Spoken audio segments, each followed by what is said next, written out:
Boa tarde a todos. Inicialmente, eu preciso me apresentar. Eu sou José Fernando Oliveira Costa, farmacêutico, e quero agradecer ao convite da Lapidar, né, na pessoa da professora Ana Carolina, a quem eu tenho grande consideração e estima. E a gente vai tratar de um tema hoje que eu diria que é bastante importante, sobretudo para aqueles profissionais que estão em acompanhamento de pacientes renais crônicos, numa condição de saúde que é bastante específica para esse paciente, até pela normalidade em que se encontra a anemia em paciente renal crônico, né? Eu costumo encontrar alguns desses pacientes que, quando tem o primeiro diagnóstico de anemia, se assustam e tal. E a minha primeira fala para essas pessoas é justamente dizendo, né, de esta ser uma condição muito comum nesse paciente. E a gente vai ver ao longo dessa fala os motivos para isso e algo que eu acho muito importante, que é a gente dizer que toda a abordagem que vai ser feita aqui é com base nas instruções de um PCDT, né, Protocolo Clínico e Diretriz Terapêutica do Ministério da Saúde, que fala especificamente, nesse caso que a gente vai tratar, do manejo da anemia no paciente portador de doença renal crônica ou DRC. É importante a gente destacar que os medicamentos que são disponibilizados para esse paciente, eles fazem parte, dentro do que a gente trata de financiamento da assistência farmacêutica, eles pertencem ao que se tem até então como componente especializado, né? Essa apresentação vai ao ar agora em novembro, e até a data de gravação desse vídeo, esse medicamento integra o que a gente chama de componente especializado da assistência farmacêutica. E, por mais que a gente não imagine, mas é grande a quantidade de pessoas que se encontram portadoras de doença renal, e aí a gente pode tratar uma série de condições. A gente inclui nesse grupo desde os pacientes que são portadores de transplante, até os pacientes que estão fazendo manejo da doença renal crônica de forma a que ainda não estão submetidos à hemodiálise, é o que a gente chama de pacientes conservadores, até aqueles pacientes que já estão em processo de hemodiálise. Uma outra grande questão que eu acho que é fundamental a gente tratar enquanto profissional de saúde é desmistificar a condição do paciente renal crônico. A gente ainda tem, até por desconhecimento no senso comum, uma quantidade grande de pessoas que entendem ser o paciente em hemodiálise um paciente terminal. Não necessariamente, né? A gente tem várias condições em que esse tratamento é feito, mas é importante destacar que aqueles pacientes que são considerados ambulatoriais, né? Eu acompanhei até então pacientes que têm 20, 30 anos que realizam procedimento. Muitos são submetidos a transplante, outros que são submetidos a transplante eventualmente têm o risco de perda desse órgão e retornam para o tratamento em hemodiálise. Então, assim, é fundamental a gente definir que o cuidado no manejo desse paciente vai definir boa qualidade de vida e redução de mortalidade, inclusive se a gente considera a condição de anemia, né?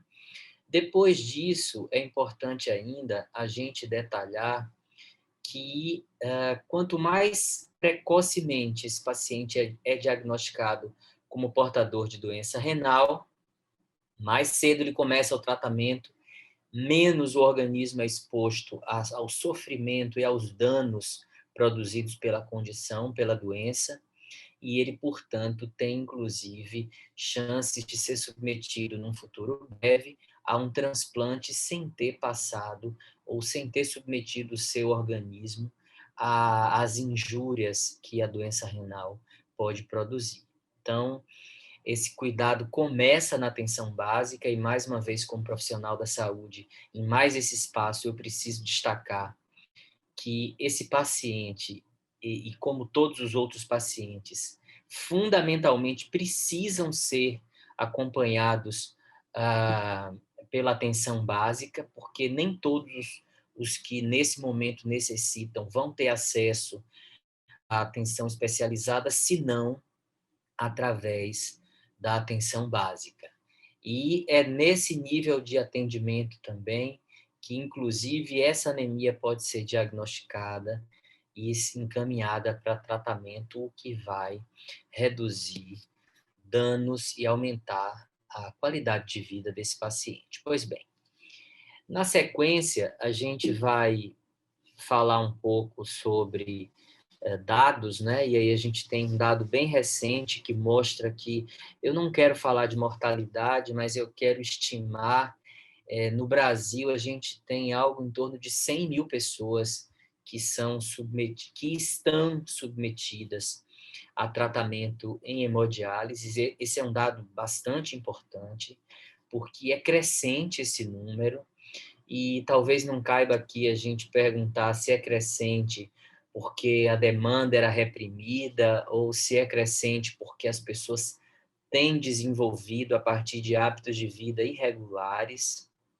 Talvez essa não seja a discussão para ser feita aqui nesse instante, mas o fato é que cada vez mais as pessoas acessam e passam a integrar, são inseridas nesse sistema de tratamento, e isso é importante porque a gente consegue, enquanto profissional da saúde, fazer com que essa pessoa tenha um tempo de sobrevida aumentado. Precisamos trabalhar para que a qualidade de sobrevida seja também boa. E a condição de manejo da anemia é uma das que favorece a melhoria da qualidade com redução de mortalidade. É uma condição simples, de manejo simples, como a gente vai poder observar ao longo desses slides, mas que, se não adequadamente manejada, pode sim, sem sombra de dúvidas, levar ao desenvolvimento de outros problemas e até o óbito. Bom, esses protocolos, né, são editados pelo Ministério da Saúde. Esse especificamente, que trata de anemia, ele está dividido em duas partes. Uma primeira delas falando sobre a reposição de ferro e o outro da utilização de eritropoetina ou alfa-poetina. É importante a gente destacar que, no âmbito do Sistema Único de Saúde, a observância desses protocolos é obrigatória, né? Isso, na verdade, não só uniformiza os tratamentos, como também empodera as equipes em torno do que precisa ser feito no entorno do uso das melhores evidências em saúde, numa era que a gente vive, que eu gosto sempre de chamar da era em que a gente tem a possibilidade de fazer saúde baseada em evidências, né? Pois bem, para todos esses pacientes, todo o tratamento, e aí eu incluo todos os pacientes que estão em tratamento por serem pacientes portadores de doença renal, os medicamentos que são disponibilizados a eles, obrigatoriamente, eu estou apontando aqui um desses termos, não para que vocês leiam, mas para que vocês saibam que existe, é fundamental e exigida o fornecimento pelo médico prescritor de um termo de esclarecimento e responsabilidade. Nesse termo de esclarecimento, é importante destacar que o profissional aí deixa claro, a partir de um documento pré-estabelecido pelo Ministério, que cientificou, que esclareceu o paciente quanto aos possíveis riscos daquele tratamento, né? É um termo de esclarecimento. E assinam esse termo o médico e o paciente, né? Esse termo é datado e ele integra o processo de solicitação de medicamento na rede pública de saúde para acesso a esse medicamento. Bom, então, tanto os gestores estaduais quanto os gestores municipais, né, e aí cada um de acordo com as suas competências, tem por obrigação a estruturação de uma rede de assistência para esses pacientes. Esses documentos, né, que a gente vai tratar brevemente aqui nesse encontro, eles são estruturados a partir do que a gente trata enquanto evidências, que são relatos e registros na literatura especializada de informações relacionadas ao tema.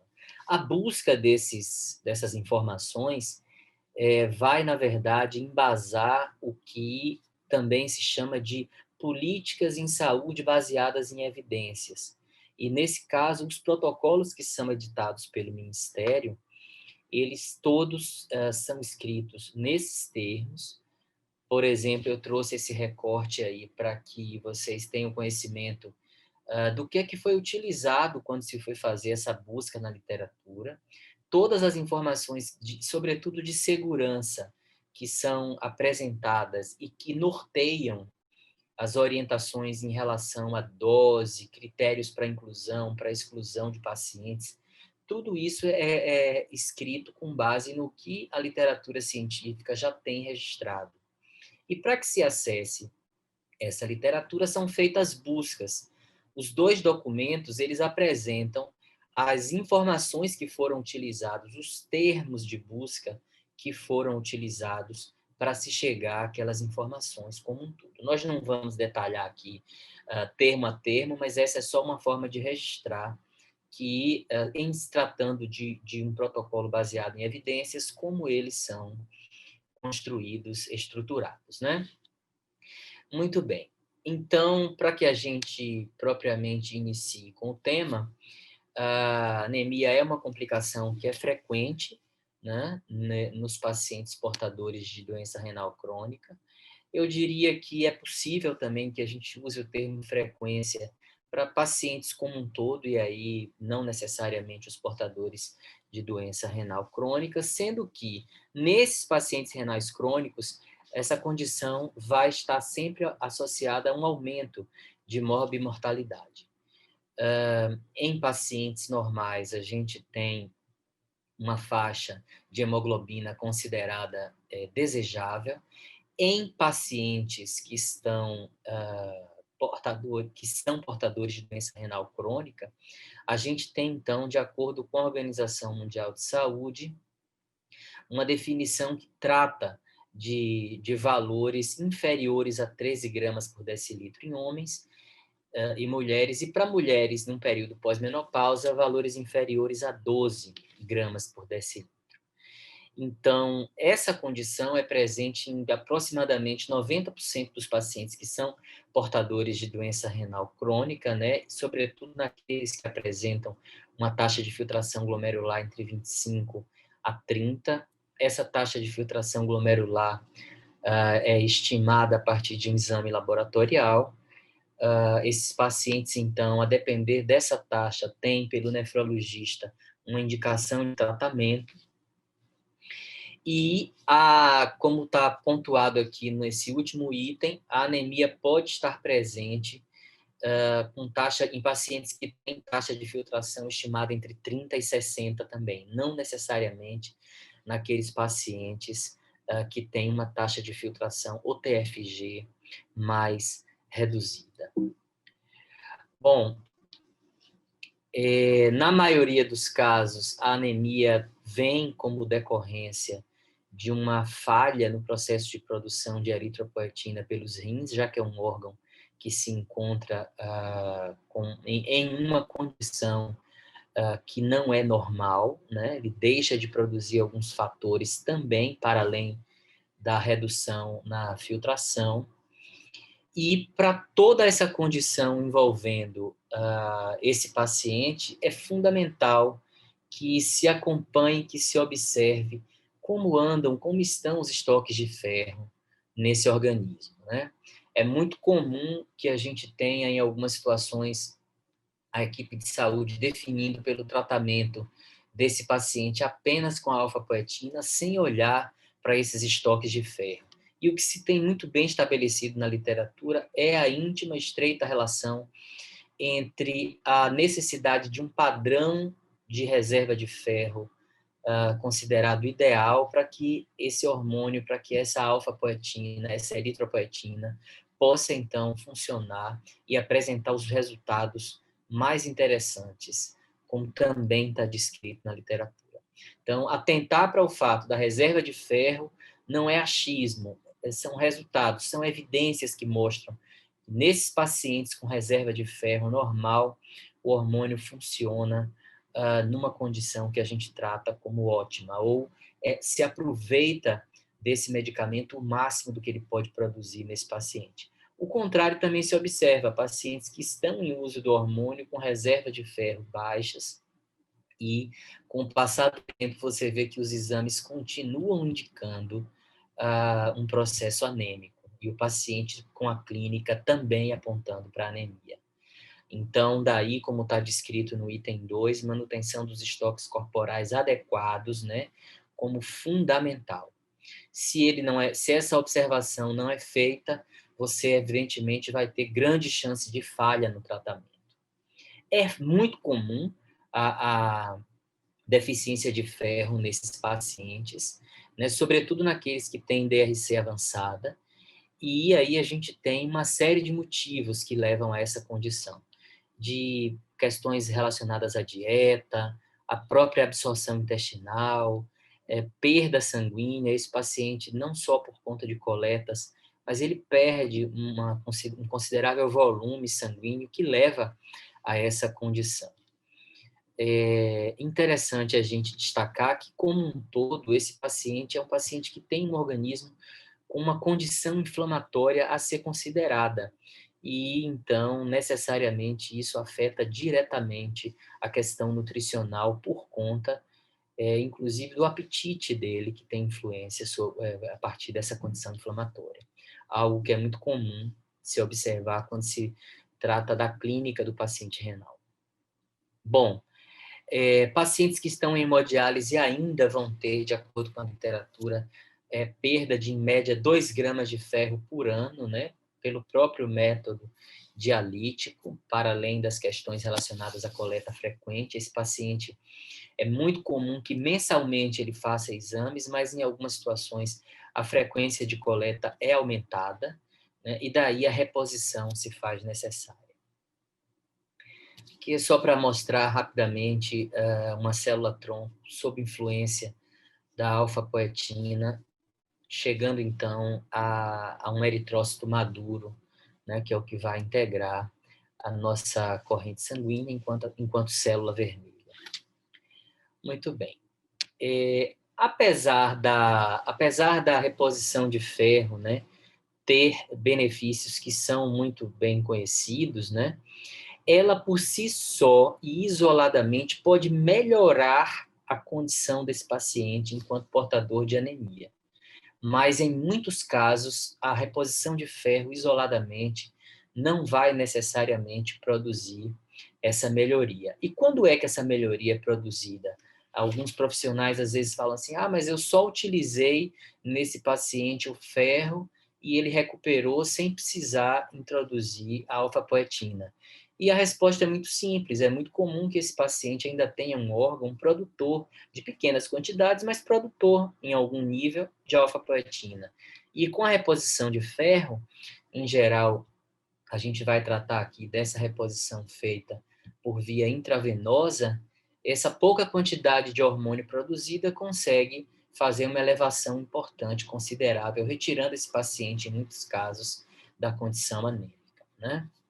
Ainda, essa reposição de ferro vai possibilitar a redução na quantidade de hormônio a ser utilizada nesse paciente. Então, a dose necessária para que ele tenha uma resposta terapêutica adequada é reduzida quando ele tem reserva de ferro normal, que vem a partir de uma reposição de ferro.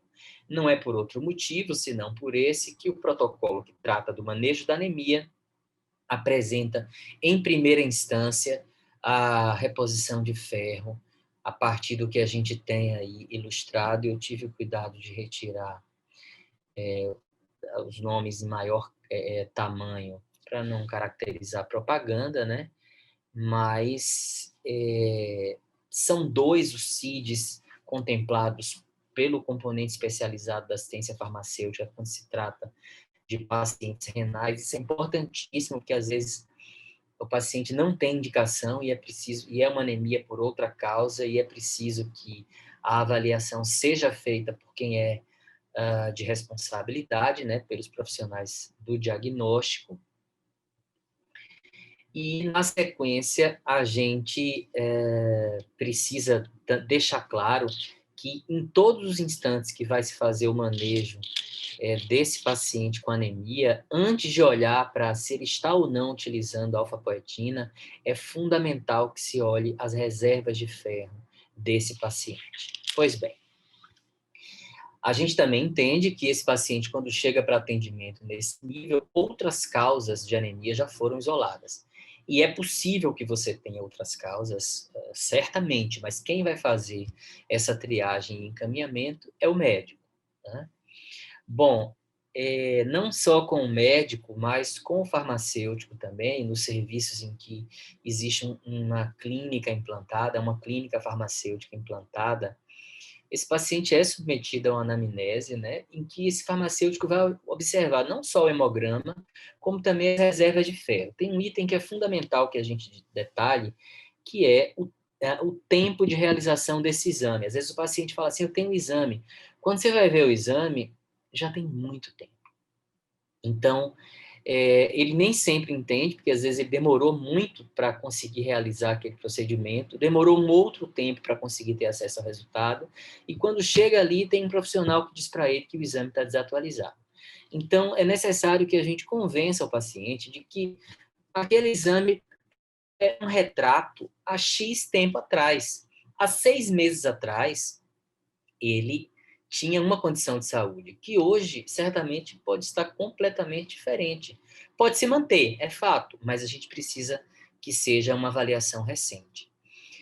Não desconheço registros em literatura ou até mesmo legislação que obrigue o tempo de realização desse exame para que ele seja utilizado e considerado, mas eu costumo sempre, e tenho visto com muita frequência em outros serviços de saúde, a utilização como válidos de exames até 60 dias de realização. Isso numa média geral para os exames que são realizados laboratorialmente.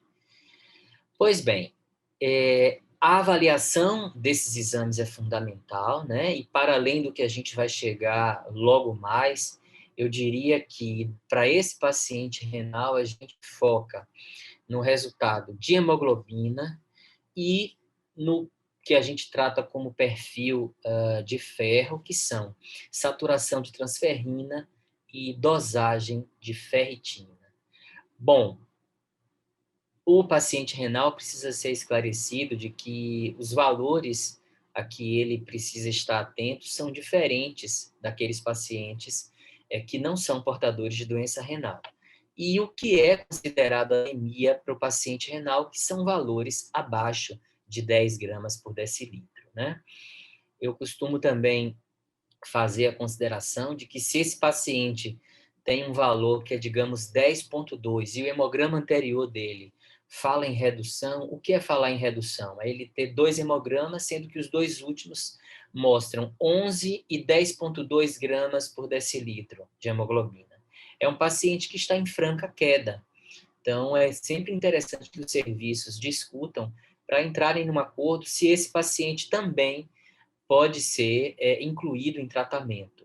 O protocolo não deixa isso tão claro, ele fala em pacientes com valores abaixo de, mas é sempre interessante você adotar medidas que façam com que esse paciente não tenha um agravamento do quadro para que o tratamento seja, então, iniciado, né? Então, o nosso terceiro item aí fala de avaliação de parâmetros hematimétricos do hemograma, né, como VCM, CHCM, índice de anisocitose eritrocitária, tudo isso como parâmetros que podem ser utilizados para o diagnóstico diferencial de outras causas de anemia. Pois bem, saturação de transferrina e o farmacêutico precisa saber disso, sobretudo aquele que não atua necessariamente no laboratório de análises clínicas, que a saturação de transferrina pode vir calculada, mas caso não, essa é a fórmula para que o parâmetro, então, seja estabelecido. a partir do ferro dosado, ferro sérico, vai aparecer no exame como ferro sérico, e capacidade total de ligação de ferro. Então, tem uma formulazinha aí que é sempre interessante, porque às vezes você tem os dois parâmetros, mas não tem saturação. Então, você calcula na hora. Muito bem. A ferritina, que é o outro parâmetro que eu tinha citado anteriormente, aí ao fundo a gente tem uma proposta, né, de estrutura em fitas para essa proteína, que é a ferritina sérica. É o marcador mais utilizado para avaliar a reserva de ferro.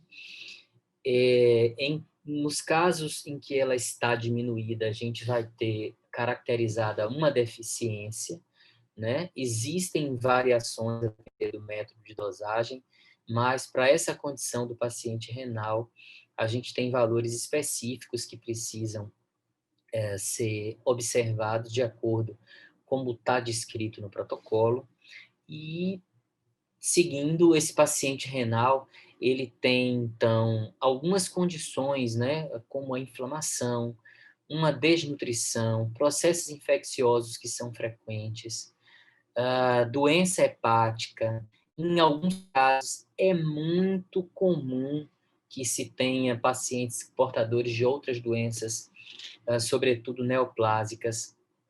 E nesses pacientes como um todo, esse parâmetro de ferritina vai estar alterado. Para fazer essa correção, então, o valor que se coloca como exigido para que esse paciente portador de doença renal crônica tenha enquanto dosagem de ferritina é um valor que é superior à população que não é portadora dessas condições ou de outras como essas que estão aqui elencadas no segundo ponto desse slide. Bom, tudo isso vai precisar ser avaliado muito cuidadosamente na avaliação desse paciente, na condução desse paciente, né? Existe uma discussão que eu considero muito importante, em que alguns prescritores não querem considerar esses valores de ferritina para o paciente, para o manejo de algumas condições. Por exemplo, é muito comum você ter o paciente com uma ferritina elevadíssima e alguns profissionais ainda tentarem fazer uso de ferro adicional, o que não é uma postura segura para se fazer, e a literatura também é muito clara com relação a isso. Por conta dessas dúvidas e dessas questões, o protocolo, então, estabelece um valor, como eu já tinha dito anteriormente, superior de ferritina para esse paciente que é portador de doença renal crônica, como forma de estabelecer um teto para se considerar, então, o que é ou não deficiência, que vai poder se relacionar com deficiência relativa ou deficiência absoluta de ferro. Bom, e que valores são esses é o que a gente vai ver na sequência.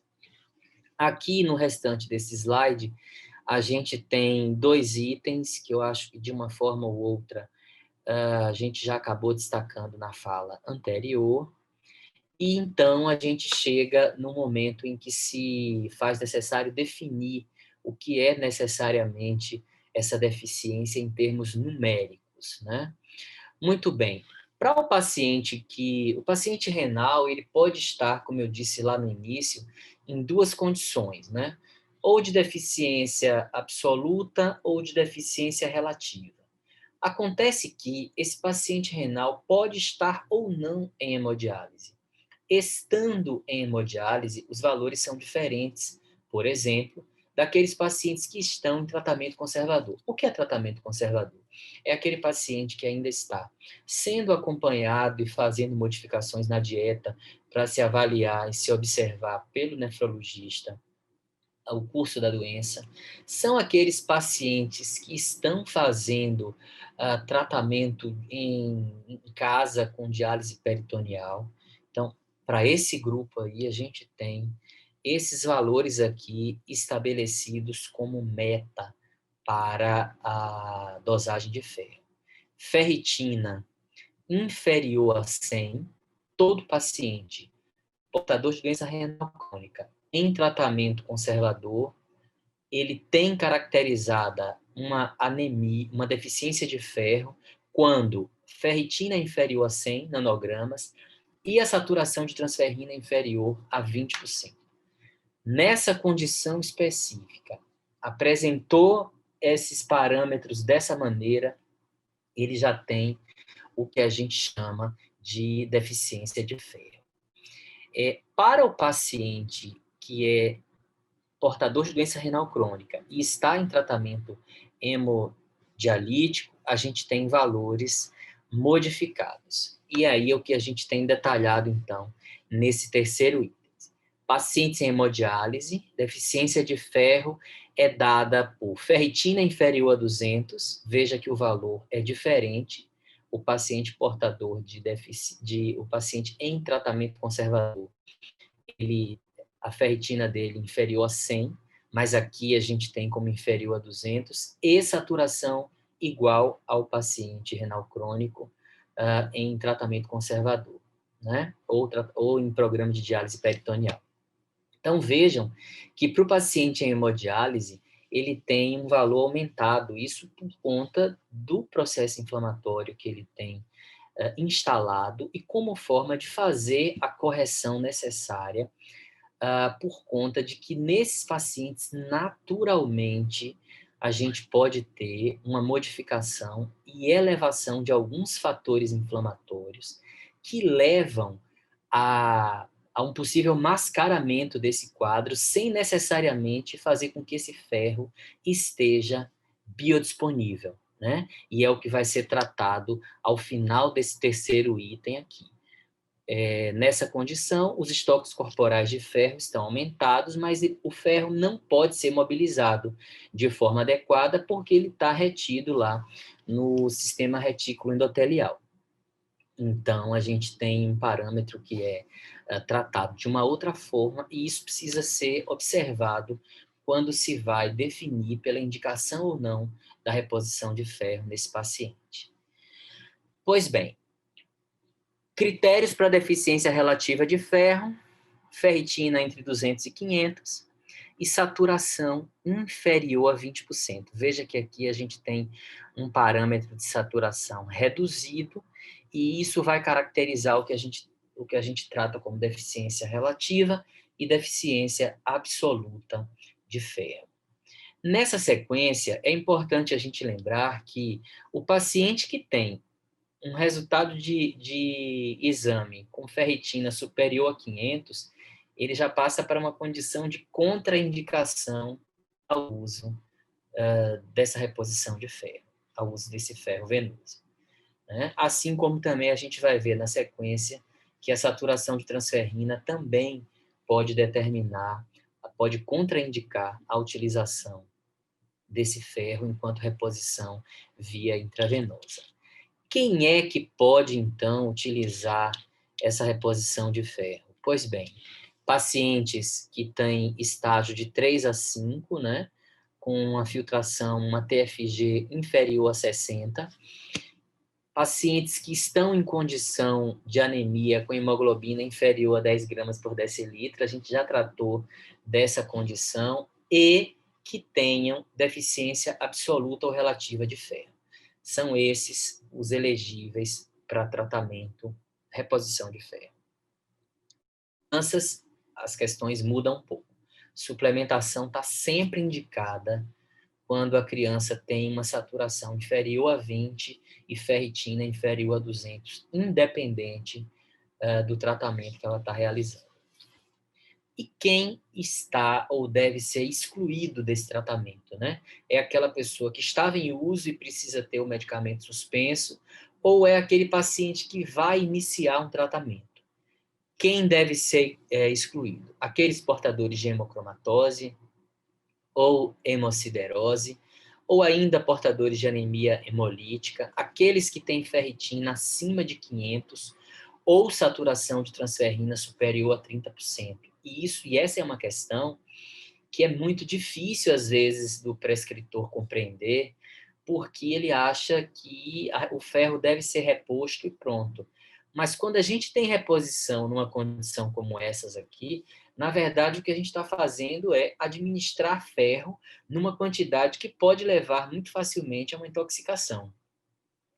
Para além disso, é importante a gente detalhar também que mesmo aqueles pacientes que são portadores de outras doenças, como as neoplásicas, como eu citei agora há pouco, e é muito comum o paciente renal crônico, também portador de mieloma múltiplo, os profissionais quererem utilizar o fato das duas comorbidades como justificativa para repor esse ferro, o que não deve ser feito, tanto porque esse protocolo do Ministério não contempla essas situações, como por literatura adicional que tem disponível na rede, que mostra que para esse paciente também as evidências não mostram a necessidade de reposição. Então fica essa regra aqui muito simples, de contraindicação para reposição de ferro, que é saturação acima de 30% ou a ferritina acima de 500 nanogramas por ml. Para além de tudo isso, é muito comum, eu diria que numa frequência muito baixa, inferior a 3% dos pacientes em tratamento hemodialítico, que é a hipersensibilidade ou intolerância. E desse percentual que já é muito baixo, de pacientes que desenvolvem reação alérgica, a forma como o medicamento é administrada vai ainda possibilitar a redução dessas reações alérgicas. E essa forma, a gente sempre instrui ao paciente para que observe se a clínica onde ele faz tratamento está fazendo da maneira recomendada, que é a forma enquanto tempo de administração, né? A administração mais rápida vai fazer com que esse paciente tenha uma chance maior de desenvolvimento de reação alérgica. Então, utilização em tempo, que a gente recomenda que seja a última hora de hemodiálise, porque ele fixa ali como tempo ideal para a utilização desse medicamento, e diluído em solução fisiológica. Em geral, é assim que é feito nas clínicas, mas quando o paciente está instruído, ele também passa a ser um agente que acompanha o seu tratamento, fazendo possíveis correções de desvios com relação à forma de utilização. A gente tem casos, alguns que o protocolo traz como casos especiais, né? Que são pacientes em tratamento conservador, que também podem se beneficiar do ferro por via oral, e eu diria que isso é específico para os pacientes em tratamento conservador. O paciente em hemodiálise, essa absorção em geral é muito pouca, é muito ineficiente, sendo necessária a reposição intravenosa, e há casos de gravidez em que se recomenda uma dose de 25 miligramas por semana após o primeiro trimestre de gestação. E aí você pode se perguntar assim, mas tem alguma paciente nessa condição submetida a tratamento hemodialítico? Tem. Eu acompanhei pelo menos uma paciente até então, que as duas gestações que ela teve, ela já estava submetida a um tratamento em hemodiálise. É uma condição específica, mas é uma condição real. Pois bem, e aí então, nessa sequência, a gente continua tratando, né, das questões relacionadas ao tratamento, né, que a gente tem de ensaios e meta-análises disponíveis falando sobre o uso parenteral de ferro, mostram que existe realmente uma importância muito grande, tanto com relação à melhora em nível de hemoglobina, como presença de efeitos adversos, né?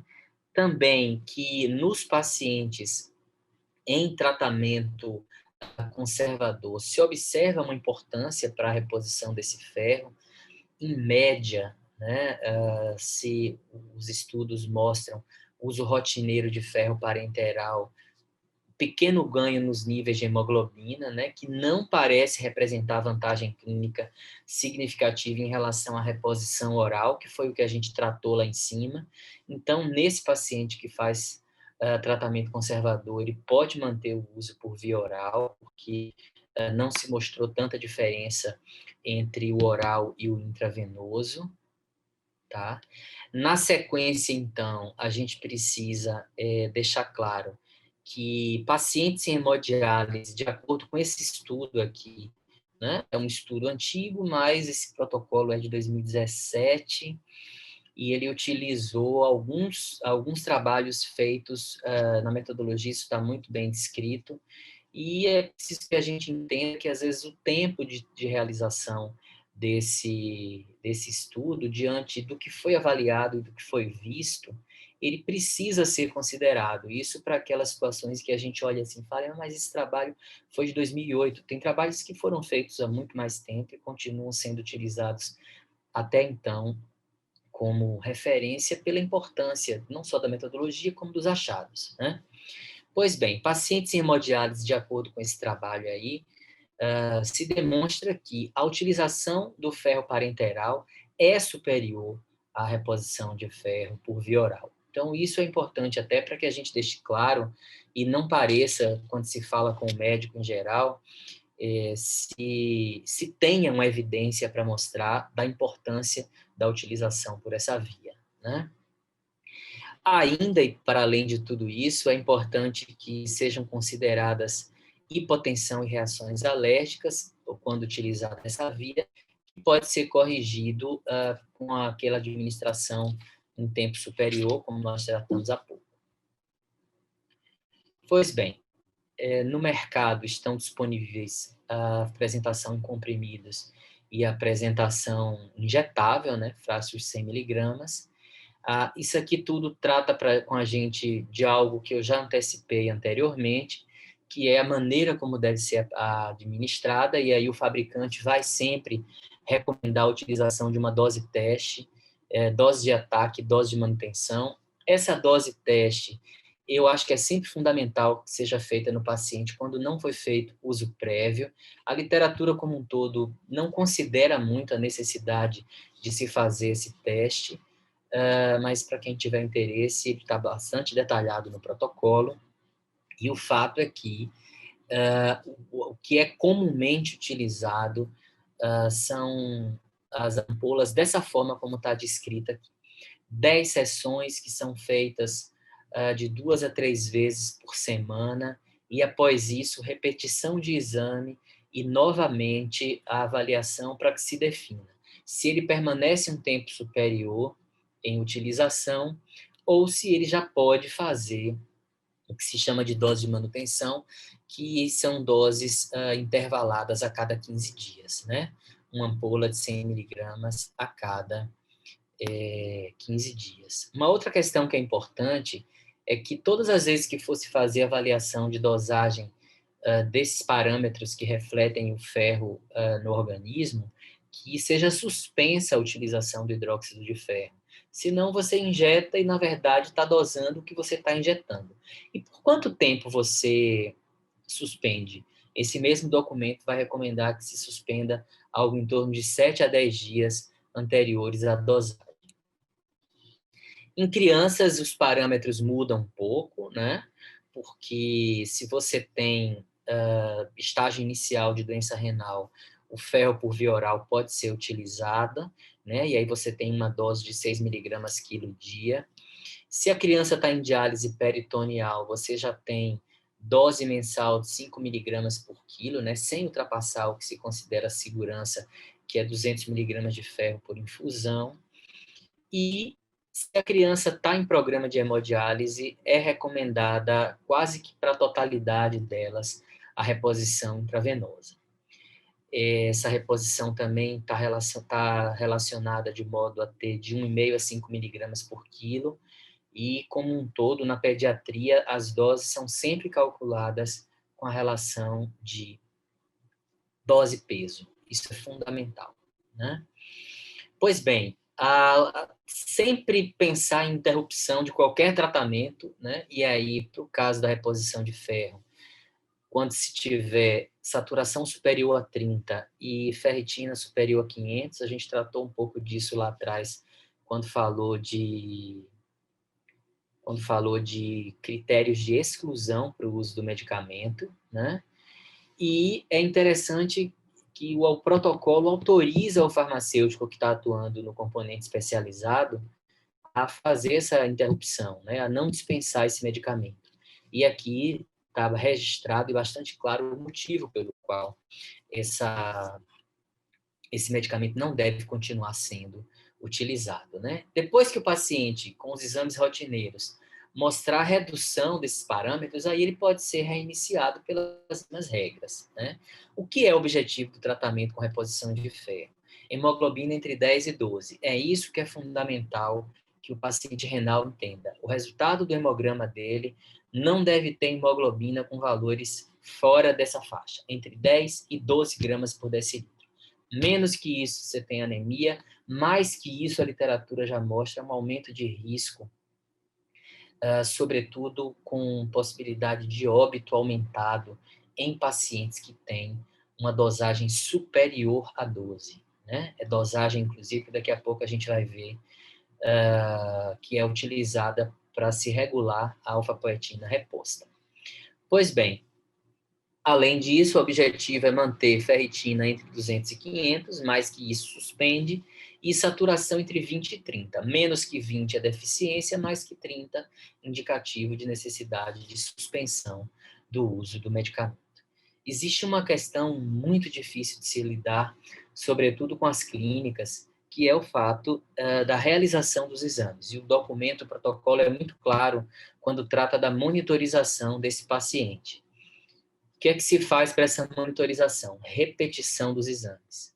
Antes do início do tratamento, todos os pacientes devem ter hemograma, dosagem de ferritina e saturação de transferrina realizados para que se faça esse diagnóstico e estabelecimento ou não da deficiência de ferro.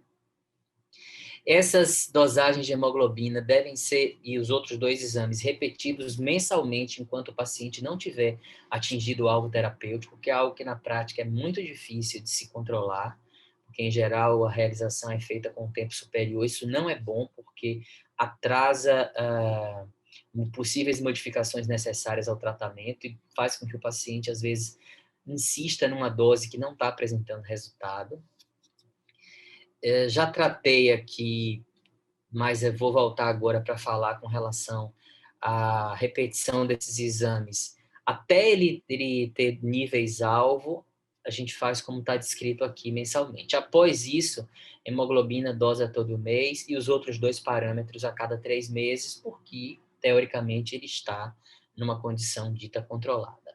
Já falei do tempo de interrupção antes de realização dos exames.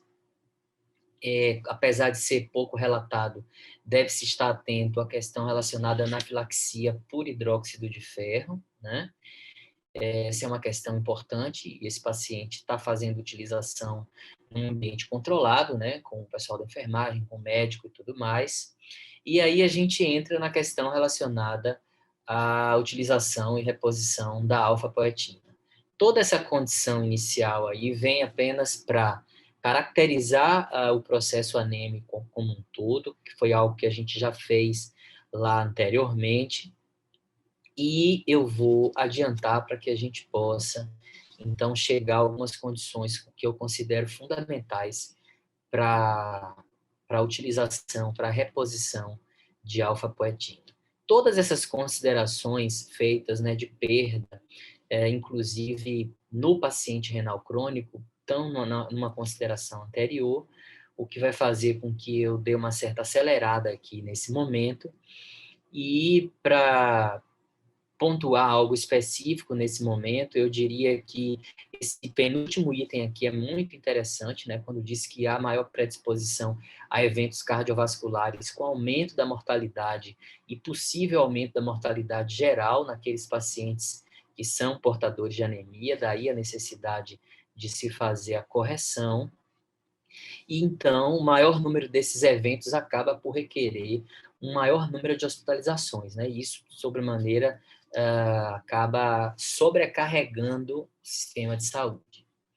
Pois bem, é a utilização de alfa-poetina que faz com que se reduza a quantidade de transfusões nesse paciente renal crônico. Quanto mais ele transfunde, mais diminui a chance dele realizar transplante, porque ele fica um paciente bastante reativo a possível enxerto. Então, a utilização e o manejo a partir dessa metodologia medicamentosa é bastante interessante por questões relacionadas à imunogenicidade dessas transfusões. Importante a gente destacar que, mais uma vez aqui registrado, faixa terapêutica entre 10 e 12 para o paciente renal crônico. No Brasil, e esse dado aqui é um dado mais específico e, de certa maneira, um dado já bastante desatualizado, né? Um dado de 2017, mas é o mais recente disponível, que fala que a gente tem algo em torno aí de 100 mil pacientes, como eu disse lá atrás, e desses 100 mil pacientes, 90% em processo de hemodiálise, realizando hemodiálise. A alfapoetina faz parte do tratamento de mais de 80% desses pacientes. É um custo bastante considerável para todo o sistema, mas é importante a gente detalhar, destacar que esse custo se compensa pelo fato que a gente tratou agora há pouco, com a redução do número de hospitalizações e de necessidade de transfusão. Pois bem, nessa sequência, então, eu preciso detalhar que a avaliação clínica feita pelo nefrologista nesse paciente que está submetido à hemodiálise, ela é frequente, ou pelo menos ela deve ser frequente. No paciente que não está nessa condição, ela é fundamental. E estou falando dessa forma porque é o farmacêutico que pode, evidentemente, por ter um contato maior com esse paciente em outros cenários, exigir, recomendar essa avaliação contínua, essa avaliação constante, né? É muito comum, inclusive, o paciente com receio de ser encaminhado para hemodiálise, reduzir a adesão ao tratamento, não querer retornar ao médico por receio de que ele tenha um diagnóstico que encaminhe para hemodiálise. Então, é o farmacêutico que vai poder fazer um esclarecimento desse paciente de modo a que ele consiga retornar para a reavaliação e ter, então, esses problemas manejados de forma mais segura, né? Pois bem, nesses pacientes, então, uma clínica relacionada à anemia vai apresentar sintomas que são bastante sugestivos, né? Fadiga, dispneia, descoramento de mucosa, taquicardia, dores nas pernas, o farmacêutico consegue ver isso com uma facilidade muito grande quando ele está em frente a um paciente que tem uma clínica nessa condição, né? Isso não exime a necessidade de uma avaliação mais completa, né, feita por quem é de competência para o diagnóstico.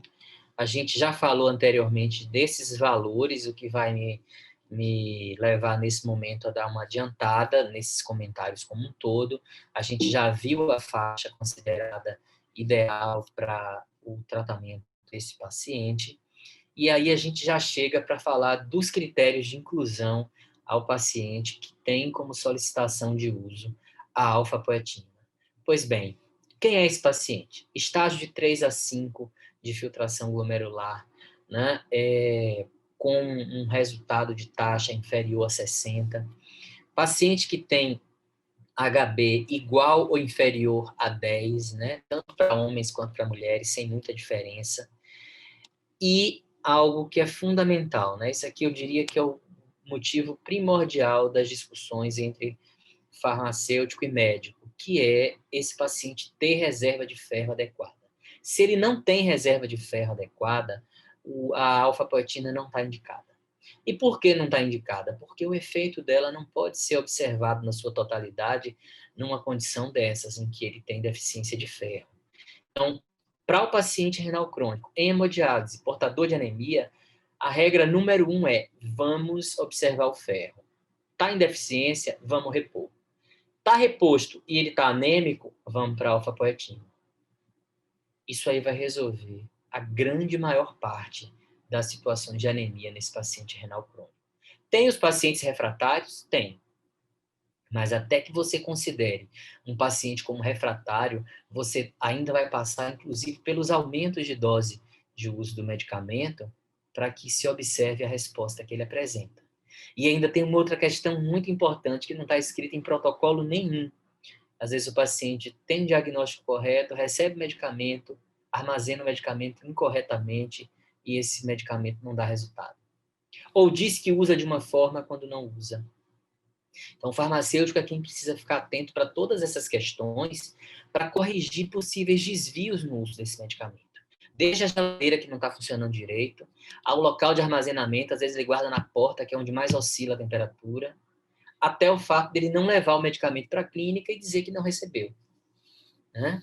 Então, tudo isso dentro do que a gente trata como história de uso do medicamento e que cada paciente vai apresentar as suas nuances, as suas variações. Pois bem, retornando aqui, quem é que tem reserva de ferro adequada? 100 nanogramas por ml, né, de ferritina e saturação maior que 20% em quem está fazendo diálise peritoneal ou tratamento conservador.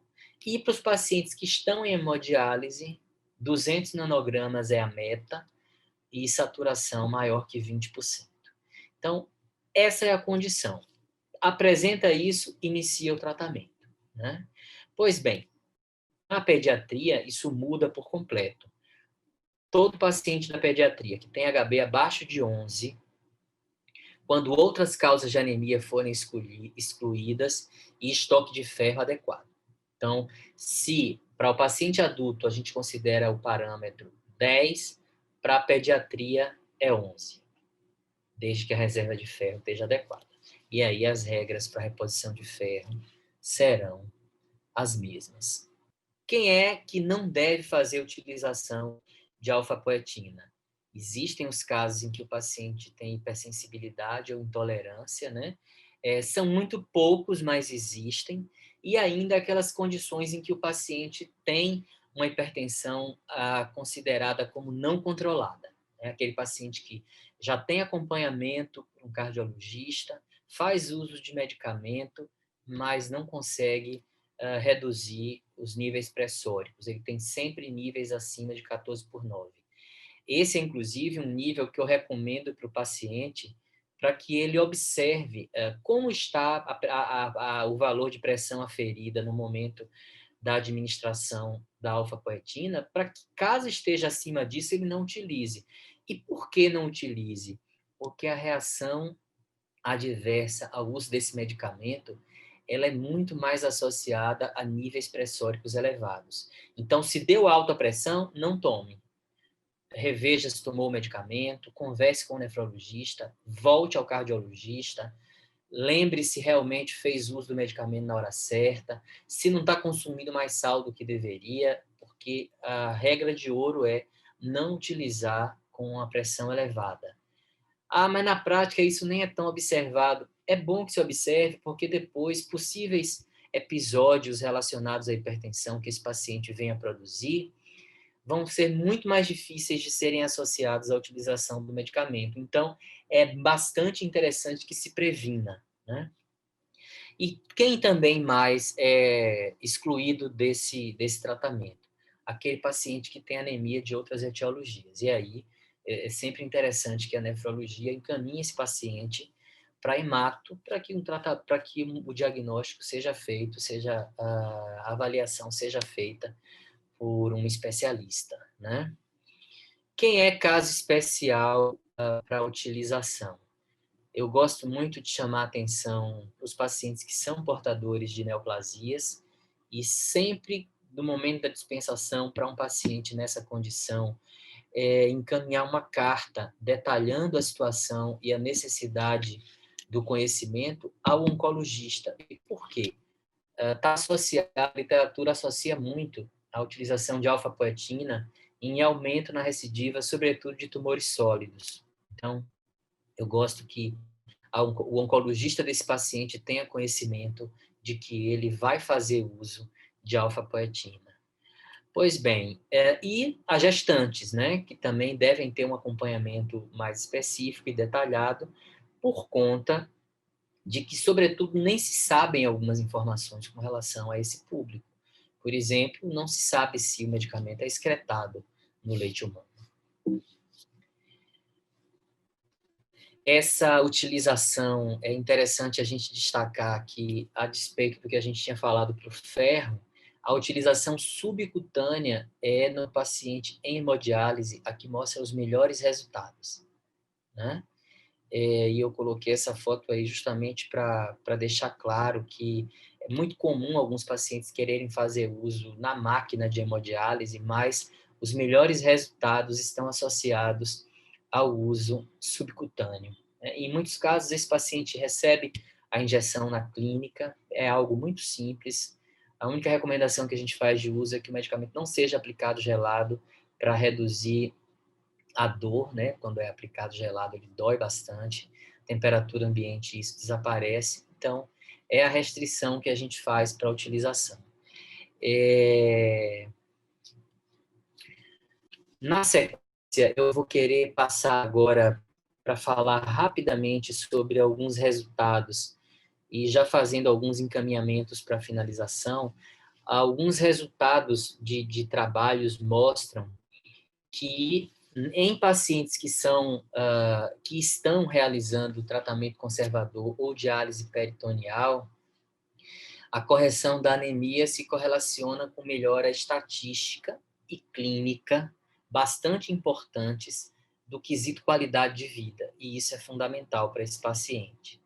Para além disso, a gente deve também destacar que, apesar de a anemia ser um conhecido fator de risco para a progressão da doença renal crônica, ainda não se tem clareza, né? Ainda há uma discussão em torno de se a correção da anemia poderia retardar o início da realização de hemodiálise. Isso é algo que ainda não está claro na literatura, a despeito de uma série de estudos que têm realizados e disponíveis na literatura. Para o paciente que está em hemodiálise, já se tem clareza dos benefícios, né? Todos os estudos, então, apontam nessa direção, e o que esse protocolo vai indicar enquanto dose recomendada vai girar em torno dessa relação aqui, de 75 unidades internacionais do hormônio por quilo. Isso aí vai poder ser dividido de 1 a 3 vezes por semana.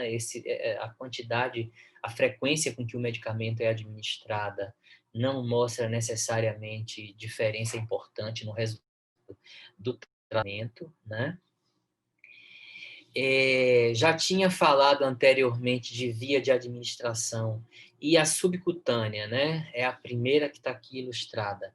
É a que mostra melhores resultados, né? Até do que daquelas situações em que o paciente faz uso intravenoso. A dose utilizada via subcutânea é menor para produzir os melhores resultados em comparação com a dose que precisa ser mais elevada para a utilização intravenosa.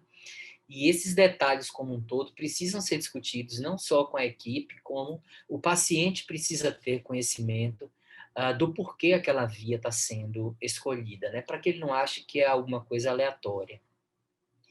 Pois bem, o que é nível alvo de hemoglobina? A gente já tratou até então, mas eu quero chamar aqui a atenção, porque nesse estudo aqui, que fica a referência, eu não coloquei ao final a relação, porque todas as referências estão incluídas nesse protocolo que está disponível na página da Conitec, né, e se acessa muito facilmente. Mas em trabalhos, especificamente nesses que estão listados aqui, se verifica que a manutenção de níveis mais elevados de hemoglobina, ou seja, o que é nível mais elevado? Aqueles que a gente tratou agora há pouco, superiores ao que é considerado o alvo desejado, entre 10 e 12. Por que que o paciente precisa fazer o exame todo mês? Porque se tiver acima de 12, o medicamento deve ser suspenso. E por que tem que ser suspenso? Porque essas elevações como um todo estão associadas, de acordo com a literatura, a aumento de mortalidade. O paciente renal precisa ter clareza de que é uma faixa. Não é quanto mais melhor. Não é usar para sempre. É monitorar de forma que o uso faça com que o resultado esteja numa faixa específica, que é uma faixa considerada segura, que é entre 10 e 12 gramas de HB, de hemoglobina, né? Para crianças, essa faixa muda um pouco, né? Ela sai de 10 a 12 e vai para a faixa entre 11 e 12. É uma faixa mais estreita, né? Mas o teto dela, um dos extremos é mais elevado, né? Para o paciente adulto é 10, para ela é 11. E a gente deve também deixar claro que para essa criança não deve ultrapassar os 13. Por quê? Porque também está associado aos piores desfechos, ao aumento de reações com possibilidade de óbito. Apresentações desse medicamento no mercado, aqui eu não tive o cuidado de retirar o nome, porque esse é um produto feito por laboratório público oficial, né?